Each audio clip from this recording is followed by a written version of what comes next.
Welcome back to my channel. Stay tuned to our channel for sports and entertainment news all the time. Please subscribe the channel. Djokovic not giving up on slams, but can body keep up? US Open 2025. Venue, Flushing Meadows, New York. Dates: 24 August 7 September. Coverage: live radio commentaries across 5 live sport and BBC sounds, plus live text commentaries on the BBC Sport website and app. Novak Djokovic is starting to become the guy who only turns up for the big occasions. With the aging process taking a toll, the 38-year-old is not keen to fill up his tennis diary. Engagements have been sparse over the past 3 months. Only 3 Grand Slam galas, the French Open, Wimbledon and the US Open, have been worth attending. And now his latest bid for a standalone 25th major title is over after defeat in the New York semifinals. Djokovic is not sure what his future plans are. "I still want to play Grand Slams and a full Grand Slam season next year," said the Serb. "Let's see whether that's going to happen or not.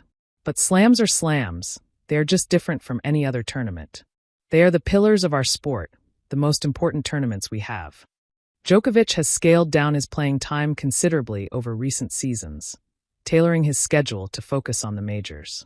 Moving clear of Australia's Margaret Court in terms of Grand Slam titles is the biggest ambition left in his mind. His body is not, however, complying. Djokovic might have defied logic to reach the semifinals of all 4 majors this year, but a straight-set defeat by 22-year-old Carlos Alcaraz at Flushing Meadows was another example of his waning physical powers. Alcaraz and 24-year-old Jannik Sinner have cleaned up the past 7 major titles between them, having taken their games to a far superior level than anybody else on the ATP Tour. "I can do only as much as I can do," Djokovic said.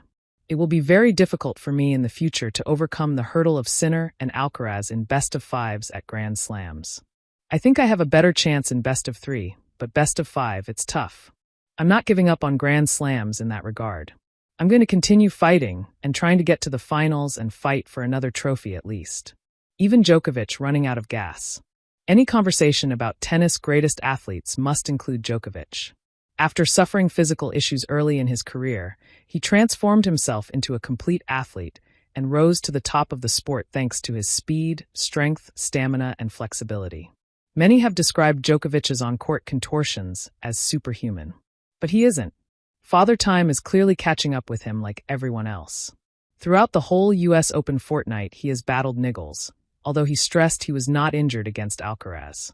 "Pretty much every match there is something happening that you have to address and deal with," Djokovic said. The effort needed to edge points against Alcaraz, especially in a tight second set which he felt he needed to win to stand any chance of turning the match around, guzzled too much fuel. After winning a 27-shot exchange at 4-4-0 to 30 down, Djokovic winced and gasped for air before bending over his towel box.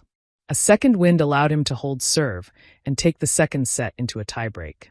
Once he lost that, he could not recover. "I ran out of gas. The level of fitness wasn't enough for Carlos," Djokovic admitted. Djokovic courageously beat Alcaraz in the Australian Open quarterfinals in January, despite being hampered by injury. But the exertions meant he was not able to complete the semi-final against Alexander Zverev 3 days later. He reached the last 4 at the French Open and Wimbledon, but faded again after being unable to break down Sinner. "It's impressive what he has done this year in the slams and challenging us the way he's doing," said Alcaraz. "I told him he looks 25 years old physically. To maintain that level at 38, it's impressive."